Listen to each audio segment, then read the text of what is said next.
So hello guys, in this video we will see the process algorithm scheduling techniques. So basically there are two types of the process scheduling. First is the primitive and the another one is the non-primitive. And in this video I have discussed very detail what are the primitives and the non-primitives algorithm. So watch the video full and let's start the video. So guys, in this video, we will see about the process scheduling algorithm. Like we know कि process scheduling algorithm दो type के होते हैं, पहला primitive and the non primitive type. Like so primitive क्या होता है और non primitive क्या होता है, इस वीडियो में मैं एक्सप्लेन करने की कोशिश करूँगा. और ये कुछ algorithms हैं, कुछ primitive की कैटेगरी में आते हैं और कुछ non primitive की कैटेगरीज में आते हैं. So these are some algorithm. तो सबसे पहले ये मैंने क्या लिखा है, SRTF, that is the shortest remaining time first, and LRTF, largest remaining time first, round robin and priority based. These are some algorithm which comes under category of the primitive.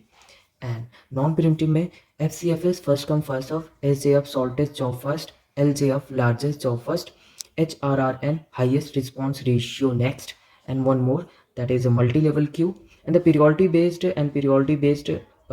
it comes under the both, like primitive and non-primitive, it may be both priority based. तो basically ये होता क्या है, हमारा हमारा primitive और non primitive है क्या. अगर आप ये चीज़ समझ गए ना तो ईजिली आप क्वेश्चंस को बड़े ही आसानी से सॉल्व कर सकते हैं, क्योंकि ये हर क्वेश्चन में आपको गिवन होगा कि प्रिमिटिव है या नॉन प्रिमिटिव है या किस तरीके से आपको क्वेश्चंस को सॉल्व करना है.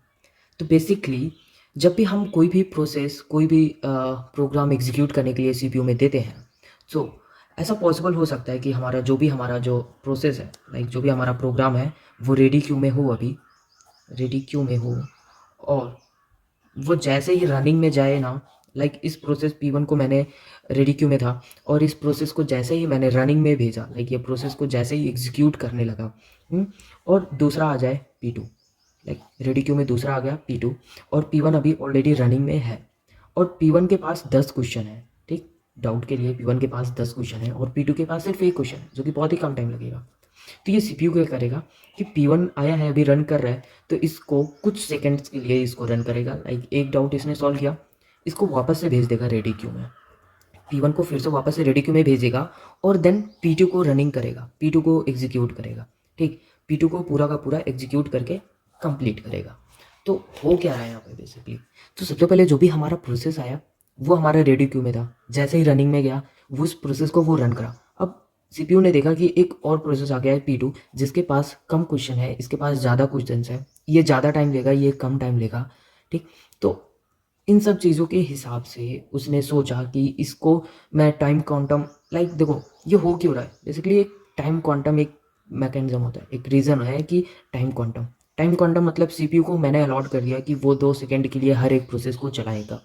इससे फ़ायदा क्या होगा, फ़ायदा ये होगा कि जैसे मेरे पास ढेर सारे प्रोसेस आ गए, P1, P2, P3, P4, P5, ढेर सारे आ गए. ठीक, अभी P1 चल रहा है, P2 चल रहा है, P3 चलाया, P4 चलाया, हो सकता है जो P10 होगा उसके लिए बहुत ही लास्ट में टाइम मिले और इसको बहुत ही ज़्यादा वेट करना पड़े, इसका रिस्पॉन्स टाइम बहुत ही ज़्यादा हो. तो इस चीज़ को अवॉइड करने के लिए, लाइक अगर आप किसी होटल में जाते हो या फिर कहीं पे जाते हो, तो आप क्या एक्सपेक्ट करते हो कि वेटर आपके पास आए और बोले कि सर आपको क्या चाहिए, लाइक आपको वो रिस्पॉन्स करे. ठीक, तो रिस्पॉन्स हर कोई चाहता है, तो यूज़र भी चाहता है कि उसको रिस्पॉन्स करे. तो इस चीज़ को मेंटेन करने के लिए ये टाइम क्वांटम एक मैकेनिज्म होता है, जिसकी हेल्प से हम ये चीज़ों को करते हैं, परफॉर्म करते हैं. लाइक रेडी क्यू में अगर कोई प्रोसेस है तो उसको मैं पहले कुछ टाइम के लिए रन करूँगा और फिर उसको वापस से रेडी क्यू में भेजूंगा और फिर दूसरे को रन करूंगा, फिर से वापस से रेडी क्यू में भेजूंगा, ताकि हर एक कोई प्रोसेस को हम इजीली रिस्पॉन्स कर सकें कम से कम टाइम में. राइट, सो ये बहुत ही इंपॉर्टेंट चीज़ होती है. और एक बात और, प्रिमिटिव में हमारा ये टाइम क्वांटम मैकेनिज्म आता है. लाइक प्रिमिटिव में क्या होता है कि हम जो भी प्रोसेस कर रहे हैं ना उसको रेडी क्यू में वापस भेज सकते हैं, एक प्रोसेस को रोक कर दूसरे प्रोसेस को वापस एग्जीक्यूट कर सकते हैं. ठीक, वो होता है हमारा प्रिमिटिव. तो आप ये याद कर लो कि हर एक प्रोसेस, लाइक कोई भी एक प्रोसेस को रोक कर दूसरे प्रोसेस को एग्जीक्यूट करना रेडी क्यू में से, वो मेरा आता है प्रिमिटिव में. और नॉन प्रिमिटिव क्या होता है, नॉन प्रिमिटिव में ये कोई सीन ही नहीं होता. नॉन प्रिमिटिव बोलता है कि अगर कोई प्रोसेस रेडी क्यू में है और वो रनिंग में आया तो मैं उसको पूरा का पूरा एग्जीक्यूट करके ही छोड़ूंगा, वो होता है मेरा नॉन प्रिमिटिव. तो ये नॉन प्रिमिटिव के कुछ डिसएडवांटेज भी हैं. वो ये है कि लाइक ढेर सारे प्रोसेस आ गए हैं, तो इसके लिए तो टाइम रिस्पॉन्स टाइम बहुत ही कम होगा, जो कि कोई नहीं चाहता कि मेरा रिस्पॉन्स बहुत ही लेट में हो, राइट। तो वो चीज़ें होती है नॉन प्रिम्प्टिव। सो बेसिकली आप इस तरीके से याद रखो कि अगर कोई प्रोसेस आया और उस प्रोसेस को सीपीयू पूरा का पूरा एग्जीक्यूट कर दे, तो वो मेरा हो जाएगा नॉन प्रिम्प्टिव, ठीक। और प्रिम्प्टिव में क्या होता है कि पूरा का पूरा ना प्रोसेस करके वो कुछ टाइम तक उसको एग्जीक्यूट करे और फिर दूसरे को एग्जीक्यूट करे और फिर तीसरे को एग्जीक्यूट करे और फिर से पहले वाले को एग्जीक्यूट करे, ठीक है, समझ रहे हो। लाइक रनिंग में से रेडी क्यू में भेजना और फिर रेडी क्यू से रनिंग में लाना, वो मेरा प्रिमिटिव के अंदर आता है, ठीक है। तो ये कुछ एल्गोरिथम है जो कि प्रिमिटिव के कैटेगरी के अंदर आते हैं।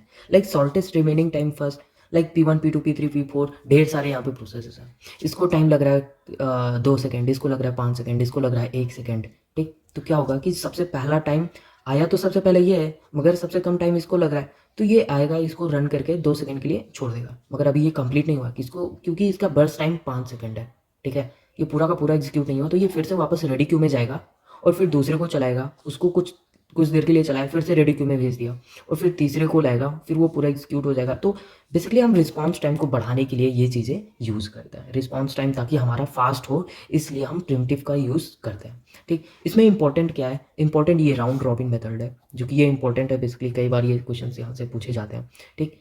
अब ये तो मैंने देख लिया शॉर्टेस्ट रिमेनिंग टाइम फर्स्ट, ठीक। जैसा कि नाम है वैसा ही इसका काम है, और जो जिसका टाइम कम लगेगा, जिसको प्रोसेस करने में कम टाइम लगेगा, वो हमारा सबसे पहले एग्जीक्यूट होगा, उसके बाद दूसरा, फिर तीसरा। तो इस तरीके से हम बड़े ही आसानी से रिस्पॉन्स भी कर सकते हैं और प्रोसेस को भी एग्जीक्यूट कर सकते हैं, ठीक। अब लार्जेस्ट रिमेनिंग टाइम क्या है, इसमें क्या होता है कि लाइक कोई भी एक प्रोसेस है, लाइक हमारे पास 3 4 5 आए, ठीक। तो उसमें से जो तीसरा वाला बंदा है उसके पास ढेर सारे डाउट्स हैं, खूब खूब ढेर सारे डाउट्स हैं, ठीक। तो क्या करेगा सीपीयू, सबसे पहले बोलेगा कि भाई तुम सबसे ज़्यादा टाइम लोगे, तो मैं पहले तुमको करके एग्जीक्यूट करता हूँ, तुम्हारे डाउट्स को क्लियर करता हूँ और फिर मैं तुमको भेज देता हूँ, ठीक, ताकि बाकियों को मैं ईजिली आराम से कर सकूँ।